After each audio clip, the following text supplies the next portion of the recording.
China ने एक list शाया की है जिसमें 29 बिलियन डॉलर पाकिस्तान ने चाइना को कर्जा वापस करना है, इसके ऊपर बात करेंगे। सेकेंडली, इंडियन नेवी ने नेवी डे सेलिब्रेट किया है 4 दिसंबर को, जो कि 1971 में उन्होंने 4 पाकिस्तानी वेसल्स को संक किया था, उसको लेकर वो सेलिब्रेशन करते हैं। वर्ल्ड बैंक ने जारी की है, जिसके मुताबिक पाकिस्तान जो कि 240 मिलियन की आबादी है, उसने सबसे ज्यादा कर्जा चाइना का देना है, जो कि 29 बिलियन डॉलर है। 29 बिलियन डॉलर। और जारी बात है, हमने और मुल्कों के भी कर्जे देने हैं, हमने IMF के भी कर्जे देने हैं। अब ये जो वर्ल्ड इंटरनेशनल डेट रिपोर्ट आई है कि पाकिस्तान का जो हाई डेट जो है, ये समझ लें ये चैलेंजिंग पोजीशन है, बिकॉज हम एक्सपोर्ट नहीं कर सकते। हमारा जो रेवेन्यू आ रहा है उस हिसाब से देखा जाए, ठीक है।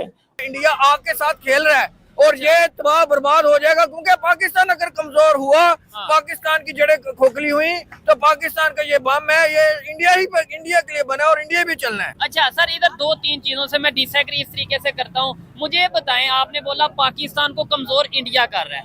अगर पाकिस्तानी गवर्नमेंट चाहे कि भाई इंडिया दुनिया की चौथी बड़ी इकॉनमी या तीसरी बड़ी इकॉनमी बनने जा रहा है, हम साजिश कर दें, मतलब हम साजिश करके उसको आगे इकॉनमी में आगे बनने से रोक दें, तो क्या हम रोक सकते हैं? सर देखें, इंडिया एक इकॉनमी है, हम रोक सकते हैं उन्हें आगे बढ़ने सर हम उन्हें रोक सकते हैं, लेकिन सिर्फ ये है कि उनके पास वसाइल ज्यादा है, तो करप्शन उनके पास भी है। अच्छा। ये नहीं कि वो दूध के धुले हुए हैं। अच्छा। वहाँ ज्यादा डाउन सिस्टम है, ज्यादा बदमाशी और गुंडागर्दी सिस्टम है, हर सूबे का अलहदा एक डाउन है।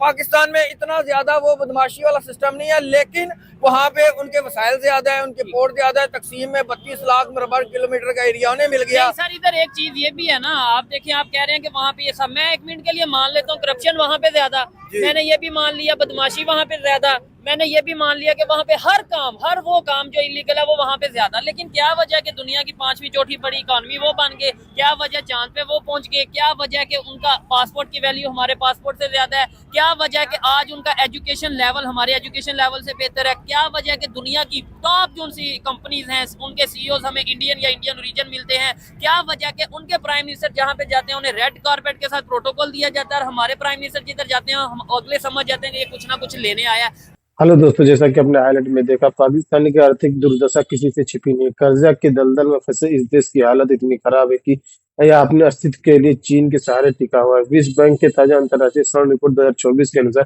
पाकिस्तान ने सबसे ज्यादा कर्ज चीन से लिया है। इस रिपोर्ट के बारे में फिर साबित कर दिया गया कि पाकिस्तान की आर्थिक मोर्चा पूरी तरह चीन पर निर्भर है। रिपोर्ट के अनुसार पाकिस्तान पर चीन के करीब 29 अरब डॉलर कर्जा है। यह उसका कुल देशी देनदारी 22% है। हालांकि यह हिस्सा 2023-25% था, लेकिन अब थोड़ा घटा है। इसके बावजूद चीन पाकिस्तान के सबसे बड़ा कर्जदार बनता नजर हुआ आ रहा है। तो दोस्तों चलिए देखते हैं कि पाक मीडिया इस पर क्या रिएक्शन देता है और उनका क्या कहना है इस वीडियो के बारे में। होस्टाइल बन चुके हैं, एंड हमारी जो फॉरेन पॉलिसी है, जो कौम की जो सॉवरेनिटी है, वो एट स्टेक है। तो ये आप इससे ये भी अंदाजा लगाएं कि अगर पाकिस्तान ने 30 अरब डॉलर एक मुल्क के देने हों, तो उस मुल्क के आगे हमारी क्या पोजीशन होगी, हम कितने आज़ाद होंगे। सो ये जो जिसे कहेंगे ना, ये जो चीज़ है, ये मेरा ख्याल है कि ना तो ये चाइना के लिए अच्छी है, ना ये पाकिस्तान के लिए अच्छी है। उसके बाद सऊदी अरब है, सेकंड लार्जेस्ट बायलैटरल लेंडर है, 9 अरब डॉलर सब के करीब। तो हमारी जहां जहां से हमने कर्जा लिया हुआ है, हम एक वीक पोजीशन में है। अब वर्ल्ड बैंक हमें कॉन्टिन्यूसली वार्न कर रहा है, ठीक है जी। जितना भी 130-31 अरब डॉलर हमारे कर्जे हैं, इसमें से 45% जो डेट है, तकरीबन 59 बिलियन डॉलर, ये बायलैटरल लैंडर्स का है, ठीक है जी। बाकी जो है 60 बिलियन डॉलर्स, ये ऑलमोस्ट मल्टीलैटरल लैंडर्स हैं, जिसमें IMF, वर्ल्ड बैंक, इधर उधर के हो सकते हैं। और इसमें 9% जो है हमारे प्राइवेट लैंडर्स भी हैं। मुझे बताएं, हम इंडिया का मुकाबला कर सकते हैं क्या? हम इंडिया की इकोनॉमी का, इंडिया की फॉरेन पॉलिसी का, इंडिया के डिप्लोमेसी का, इंडिया जिस तरह अपने आप को खित्ते में असर्ट कर रहा है, उसका मुकाबला कर सकते हैं? कभी भी नहीं कर सकते। हम तो अपनी पोजीशन, अपने आप को मार्केट नहीं कर सकते। हम तो इस वक्त कर्जों में जकड़े हुए हैं। ये आज अगर देखें, ये जो रिपोर्ट है, अगर वर्ल्ड बैंक रिलीज कर रहा है and they are coming with all this data, तो मुझे बात है, पीछे क्या रह गया? हमारे अपने एसेट्स तो कुछ लंबे चौड़े देखें, हमने हर साल पेमेंट करनी होती है, ठीक है जी। और हमारा जो रेवेन्यू है वो कम होता है, पेमेंट्स हमारी ज़्यादा होती हैं। अब जितने भी डेवलपिंग कंट्रीज हैं, इंडिया की ये पोजीशन तो नहीं है, उनका तो $650 अरब पड़ा हुआ भाई as a foreign exchange reserve. अब मुझे ये बताएं कि as a developing countries Pakistan उन मुल्कों में आता है जिन्होंने फॉरेन डेट पे करना होता है, और हम तकरीबन 1.4 ट्रिलियन रुपीस एज ए कर्जा पे करते हैं जितने भी डेवलपिंग कंट्रीज, हम जैसे गरीब मुल्क। तो इसीलिए तो जब भी हम बात करते हैं कि भाई देखो इंडिया अमेरिका के साथ कितना है, फलां चीज़ इंपोर्ट कर रहा है, फलां इक्विपमेंट उन्होंने खरीद लिया, S-400 ले लिया भाई, उन्होंने राफेल ले लिया, ये कर लिया वो कर लिया, तो फिर हमें बताया जाता है कि भाई हम कहाँ से लें, हमने तो कर्जे ही कर्जे देने हैं। तो इस सारी सिचुएशन के अंदर where do we stand in front in as reference to, अगर हमारी सॉवरेनिटी की बात हो, हमारी फाइनेंशियल सॉवरेनिटी तो इरोड हो गई ना, फाइनेंशियल सॉवरेनिटी इरोड हो गई, हमारी जो पॉलिटिकल जो रिलेशंस हैं वो तो कॉम्प्रोमाइज हो गए। यही तो वजह है कि जब भी अरब वर्ल्ड के अंदर कोई ऐसी कॉन्फ्रेंस होती है, अभी रिसेंटली OIC की कुछ थी, तो उन्होंने हमें पिछली लाइन में खड़ा कर दिया था। उसकी वजह ये थी कि उनको इस चीज़ का पता था, उनको इस चीज़ का पता था कि इनको बेशक इनके पास न्यूक्लियर वेपन्स है, बड़ी फौज है, लेकिन ये लोग हैं तो हमसे पैसे लेके जिंदा है ना। तो फिर साबित हुआ कि अगर आपके पास फाइनेंशियल ऑटोनॉमी है तो आप सारा कुछ कर सकते हैं, अगर आपके पास फाइनेंशियल ऑटोनॉमी नहीं है तो आप कुछ भी नहीं कर सकते। अगर आपके पास फाइनेंशियल ऑटोनॉमी नहीं है तो आप कुछ भी नहीं कर सकते। सो हमें साउथ एशिया के अंदर हमारी जो पेमेंट की रेशो है, जो कर्जे की रेशो है, बहुत ज़्यादा है। इंडिया और बांग्लादेश की या बाकी मुल्कों की भी इंटरेस्ट पेमेंट्स हैं, लेकिन उनका रेवेन्यू बहुत ज़्यादा है। हमारा सबसे ज़्यादा, आपको पता है इस खित्ते में कौन ज़्यादा इंटरेस्ट देता है? वो हम देते हैं। इंडिया देता होगा बिकॉज वो उनकी इकोनॉमी बढ़ी है, ठीक है, उस हिसाब से वो जो कर्जे लेते हैं वो चीज़ें करते हैं। सो हमारी अगर interest payments as reference to export के हिसाब से दिया जाए तो हम कुछ नहीं है। सो हमें क्या करना है, हमें इस जंगल से बाहर निकलना है। हम चाइना जो है, आज चाइना हमारे बारे में परेशान है। एक तो हम चाइनीज़ को सिक्योरिटी नहीं दे पाते, जब हम चाइनीज़ को सिक्योरिटी नहीं दे पाते फिर हम उन्हें ये भी कहते हैं कि हमारे कर्जे हैं, इसको रोल करो। अब अगर रोल नहीं करेगा तो हम डिफ़ॉल्ट कर जाएंगे। अगर वो चाइनीज़ हमारे कर्ज़ों को रोल नहीं करते तो हम डिफ़ॉल्ट कर जाएंगे। अब आप ये मुझे चीज़ बताइएगा कि जब चाइनीज़ बार बार यहाँ पे इन्वेस्ट करते हैं, उनके लोगों को टारगेट किया जाता है, तो पीछे क्या रह गया उनका? पीछे उनका क्या रह गया?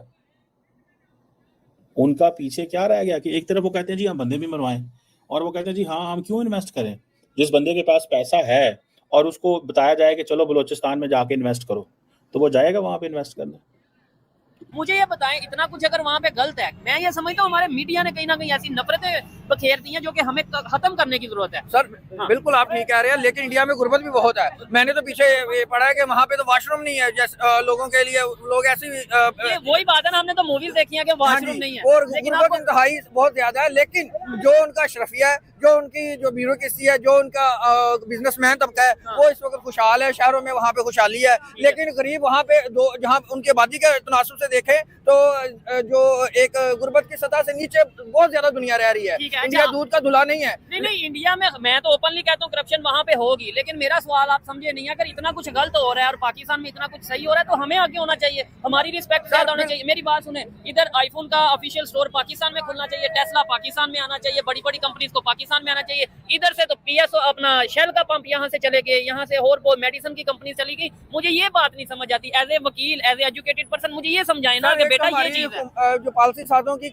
नाकामी है, हमारे यहाँ पे स्टेबिलिटी नहीं है, और सबसे जो बड़ी चीज है ना, हमारे लीडरशिप का फुकदान है। देखे वही वो अफवाज पाकिस्तान थी जिसने 1971 में इंडिया के आगे हथियार डाले, और 4-6 साल के बाद जनरल ज़िया की क़यादत में हम रशिया जैसी RSS को तबाह बर्बाद कर देते हैं, उसके टुकड़े कर देते हैं। अमेरिका के साथ सर लेकिन इनिशिएटिव तो लिया ना, इनिशिएटिव लिया, जिहाद का नारा लगाया, और अगर वो जंग ना रोकते तो रशिया ने आके गर्म पानियों तक आ रहा था, उसने पाकिस्तान को तबाह बर्बाद कर देना था। इंडिया के साथ मिलकर इंडिया आगे उसका अलायंस था। मुझे बताएं, आपने बोला कि हमने रशिया को हार दे दी, एक आप ये कहना चाह रहे हैं? शिकस्त दे दी। रशिया की हमारे साथ जंग थी। रशिया का जो मेन मीनियो था उसे सुर्ख रीच कहते थे। जिस ये ताजिकिस्तान, तुर्कमेनिस्तान, अजरबैजान, यूक्रेन, ये सारे उसने हड़प कर लिए थे। जिस एरिया में वो पंजे डाल देता उसकी मशहूर था लाल रीच, वो वापस नहीं जाता था। अच्छा। उसका मकसद था कि गर्म पानियों तक आए, अफगानिस्तान पे हमला करने का मकसद यही था। ठीक है। जनरल ज़ियाउल हक उस चीज को भांप गए थे। अच्छा, उन्होंने नहीं, जनरल ज़ियाउल हक अगर वो चीज को भांप गए थे तो मुझे बताएं क्या वजह कि हम और बहुत सी चीजों को नहीं भांप पाए। यानी 6 साल बाद हम रशिया के मुकाबला करने के लायक हो गए, लेकिन 6 साल पहले 1971 में इंडिया का मुकाबला नहीं कर सके। ये पॉइंट है। दूसरे नंबर पे आपको नहीं लगता कि अमेरिका ने डॉलर दिए तो हमने जिहाद का नारा लगाया, अदरवाइज हम वो जिहाद का नारा नहीं थे लगाते। अच्छा, आज क्यों नहीं जिहाद का नारा लगा रहे? मतलब ऑफिशियली वैसे तो बहुत सी जिहादी ऑर्गेनाइजेशन, बहुत सी तंजीमें होंगी पाकिस्तान में, हर शहर में होंगी, लेकिन मुझे बताएं पहले तो हम अपने बैनर्स पे, अपनी मुख्तलिफ जगहों पे ऑफिशियली गवर्नमेंट लेवल पे ये देखते थे जिहाद का लिखा होता था, इत्तेहाद, तंजीम, जिहाद, ये चीजें। आज क्यों नहीं जिहाद का नारा लगा? सर मैं वही आपकी अपनी बात रिपीट करूंगा कि लीडरशिप का फुकदान है। नहीं, डॉलर का भी साथ फुकदान है, डॉलर भी नहीं मिल रहा सर है। डॉलर का नहीं देखें, इनिशिएटिव लें। ये देखें, अब तालिबान हमारे सामने मिसाल है। ठीक है। तालिबान ने नेटो और अमेरिका के खिलाफ जिहाद का नारा बुलंद किया है। ठीक है। और 20 साल की मुद्दत में उसने नेटो को भी भगा दिया, दुम दुमा के नेटो भी भाग गया और अमेरिका भी जान छुड़ाई और भाग गया उधर ठीक से। है। और 90 अरब डॉलर का असला यहाँ पे छोड़ गया। ये जहाज की बरकत नहीं तो और क्या है? अच्छा, ये जहाज की और वजह- इस वक्त जो उनके जो वहाँ की गवर्नमेंट है वो मुकम्मल इस्लामी गवर्नमेंट है। ठीक है। इस्लाम के और इस्लामी तरीके मुताबिक चल रहे हैं। वो ठीक है। नहरें बना रहे हैं, डेवलपमेंट कर रहे हैं, डॉलर और नहरें बना रहे हैं, किसके साथ मिलके बना रहे हैं?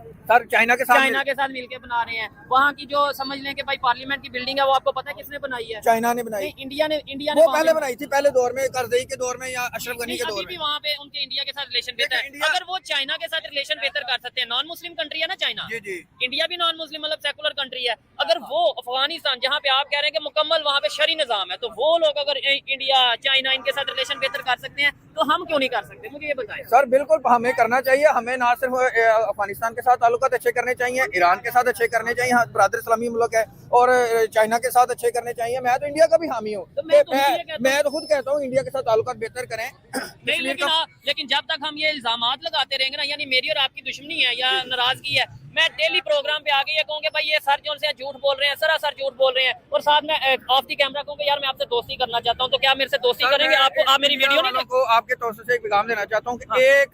1 लाख मुरबा किलोमीटर का कश्मीर है। हाँ। ठीक है, इसके चक्कर में आप 32 लाख को घुमा देंगे। मैं आपको लिख के दे रहा हूँ कि ये जंग पानी की जंग में और जो मुसलमानों के साथ जुल्म कर रहे हैं, और कश्मीर जिस तरह कायद आज़म ने फरमाया था कि पाकिस्तान की शहर आ गए, ठीक है। 1 लाख के पीछे हाँ। आप अपना 32 लाख घुमा लेंगे। सर मैं कहता हूँ अगर लेट्स सपोज इंडिया कश्मीर का मसला हल कर ले, हाँ। पाकिस्तान और इंडिया ऐसे रहेंगे जैसे कि पाकिस्तान और सऊदी अरब है या ईरान है। है। इंडिया को चाहिए कि अक़वाम मुत्तहिदा की करारदाद के मुताबिक अपनी फौजें कश्मीर से निकाल ले, और हम नहीं कहते कि हाँ। कश्मीर हमें दे दें। अच्छा। हम कहते हैं कश्मीर एक आजाद रियासत बन जाए जैसे कि मशरकी तैमूर नहीं, बन हम तो गई ये है। कहते थे कि वोटिंग हो जाए। मैं पहले ये वोटिंग कहता हूँ, हो जाए। यकीन माने मैं ये गारंटी से आपको कहता हूँ, अगर वोटिंग हो जाती है ना, मैं ये अपनी ओपिनियन बता रहा हूँ, मैं गलत भी हो सकता हूँ, इवन पाकिस्तान साइड कश्मीर में भी वोटिंग हो जाती है, तो मुझे ऐसे लगता है कि 80% लोग पाकिस्तान के साथ नहीं आना मैं चाहिए। कहता हूँ ना है, 80% सिर्फ हमारा कंसर्न है कि हमारे हमसाया है, वहाँ पे मुसलमानों पे जुल्म हो रहा है। इंडिया पे सिर्फ मुसलमानों के साथ नहीं हो रहा। अच्छा। इंडिया के साथ हिंदुओं के साथ जो दल्लत है हिंदू हैं या जो